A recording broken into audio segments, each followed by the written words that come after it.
Kita ini akan pulang. Setiap kita akan berpindah. Di dunia saja kadang kita pindah tempat, pindah tugas, pindah domisili. Bukankah setiap perpindahan butuh bekal? Anda dari Jakarta datang ke Garut, bukankah butuh bekal? Butuh kendaraannya, butuh kecukupannya, butuh materinya. Dan satu saat kata Allah, dunia ini pun bahkan akan kita tinggalkan. Dihadapkan di pandangan kita ada orang yang wafat, kita dengar, bahkan kita lihat, bahkan kita sholatkan, bahkan kita antarkan ke kuburnya. Dan besok lusa kata Allah kita yang pulang. Pangkat, jabatan, kedudukan, harta, ilmu tidak akan pernah memberikan kepada kita pertolongan, menjadi bekal yang terbaik saat meninggalkan dunia ini. Karena itulah Nabi mengingatkan, setiap tempat punya bekalnya masing-masing.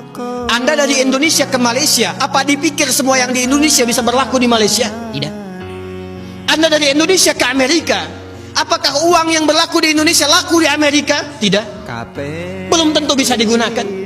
Mas sekarang kita dari dunia akan berpindah ke alam selain dunia. Apakah akan menggunakan bekal dunia? Kata Allah, tidak. Demi Allah saya katakan, banyak persoalan besar mengecil dan hilang ketika diadukkan di hamparan sejadah pada Allah Subhanahu wa taala. Tapi tidak sedikit persoalan kecil membesar dan menjadi rumit karena selalu mengedepankan harta benda, kedudukan dan ego semata. Itu yang dicontohkan Nabi Ya'qub alaihissalam di surah Yusuf ayat 86 ketika beliau mengatakan, innama ashku bathi wa huzni ilallah wa amma bi ni'mati rabbika. Ternyata masalah yang diberikan bukan ingin memberikan beban, tapi ujungnya, endingnya supaya Anda bisa mendapatkan nikmat berkualitas yang bisa dibagi. Lihat surat Ad-Duha itu jangan cuma lihat awalnya, lihat ujungnya.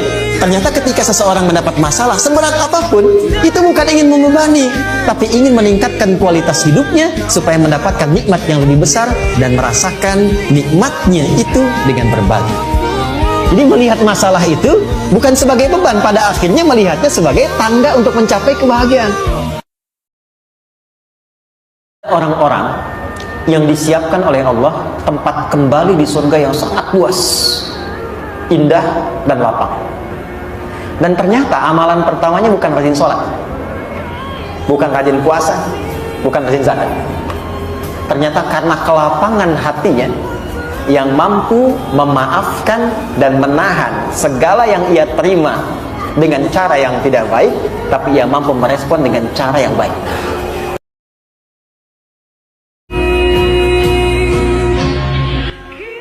Jadi kalau Anda ingin mendapatkan satu jawaban dari doa yang kata orang mustahil, maka lakukanlah amalan-amalan yang menurut orang sulit untuk dilakukan.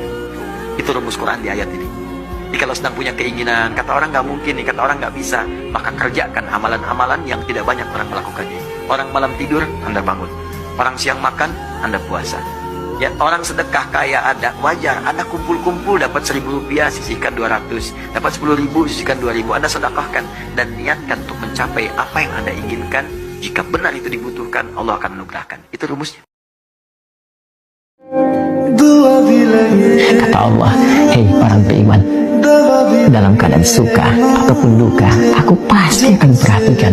Aku gak akan pernah meninggalkanmu. Tanamkan pada dirimu, kalau punya kesulitan sekarang, jangan kau banyak keluhkan. Bukankah dulu pun kau punya banyak kesulitan dan aku telah tuntaskan? Maka apakah 1.000 kesulitan yang dulu yang telah aku selesaikan, berikan solusi, akan dikalahkan dengan satu persoalan ini saja? Tidakkah kau mengingat persoalan-persoalan di masa lalu? Yang saat kau lahir, aku datangkan orang tua untuk merawatmu, aku berikan rezeki untuk membuat kau tentram. Maka dari 1.000 persoalan yang telah aku selesaikan terdahulu, aku berikan solusi. Apakah tidak engkau ingat untuk memberikan kekuatan pada dirimu? Hei, dulu pun pernah diselesaikan, maka yang ini pun pasti akan dituntaskan. Kalau Anda tiap hari menunaikan sholat, tapi doanya telat terjawab, maka ada yang harus dicek dalam sholatnya. Karena orang yang sholatnya benar, itu Masya Allah, mohon maaf, jangankan doa biasa, orang yang meminta kepada Allah, bahkan yang kata manusia mustahil, itu kalau sholatnya benar bisa dikabulkan oleh Allah Subhanahu wa ta'ala. Dalilnya Quran surah ketiga Ali Imran ayat 38 sampai 39.